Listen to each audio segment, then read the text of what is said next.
Breaking news, guys. Telegram's founder, Pavel Durov, has been arrested in France after a flight, and TON has dipped 10-11%. Now, is this a good time to pick up TON? I don't really know. I think it's a very big risk. I think after it settles down, it might be a good time to pick up some TON because it might actually recover or not, depending on what they're charging him for. Right now, it seems that they're actually charging him for not refusing to cooperate in an investigation.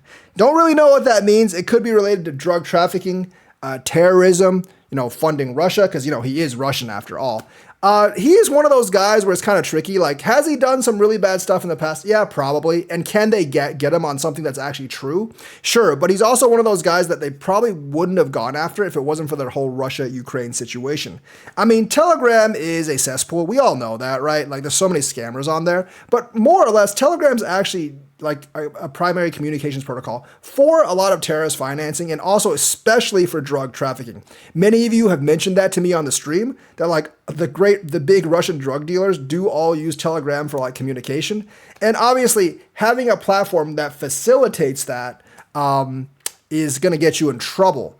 And because he's been in Russia, obviously Vladimir Putin is not going to arrest him. But now that he's actually flown into France, he's gotten arrested. And obviously there's like extra eyes on Russian oligarchs these days because of the Russia-Ukraine situation, especially in Europe, because Europe does not like Russia, Putin, or any of the Russian oligarchs. Remember, they did actually seize all their assets. So like they arrested him, and they're probably going to charge him with like money laundering, terrorist financing, and like drug trafficking.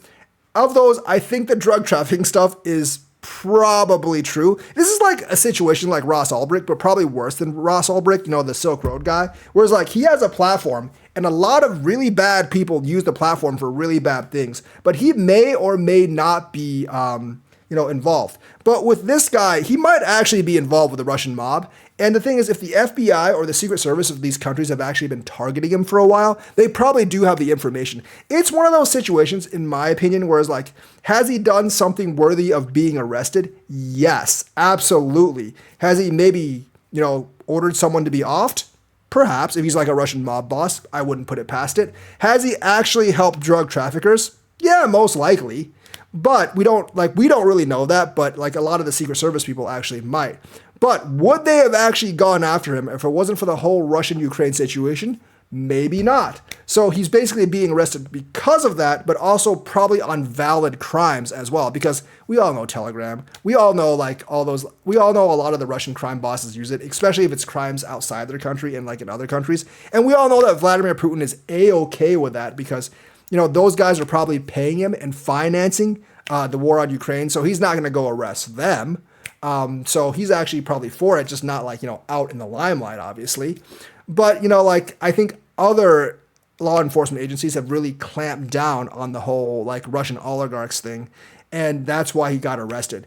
Were they valid crimes that he got arrested for? Yeah, probably. But would have he been arrested if this political and geopolitical situation wasn't as bad as it was for Russia right now? Probably not. So it's one of those weird situations. But Telegram is actually down. But I also think Telegram's going to be okay because they probably have line of succession there.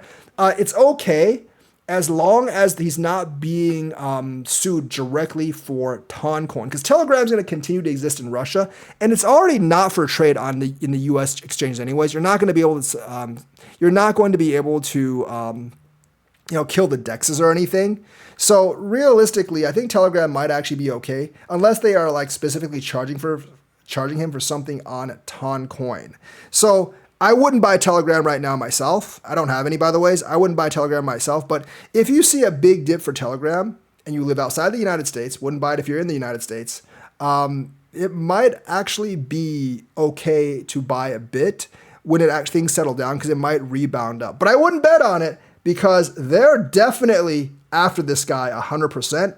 And I just wouldn't really touch it myself. But if you're looking for profits, that might be a way to do it. So that's what I have to say for today. Like and subscribe, hit that bell notifications button, and I will see you guys later.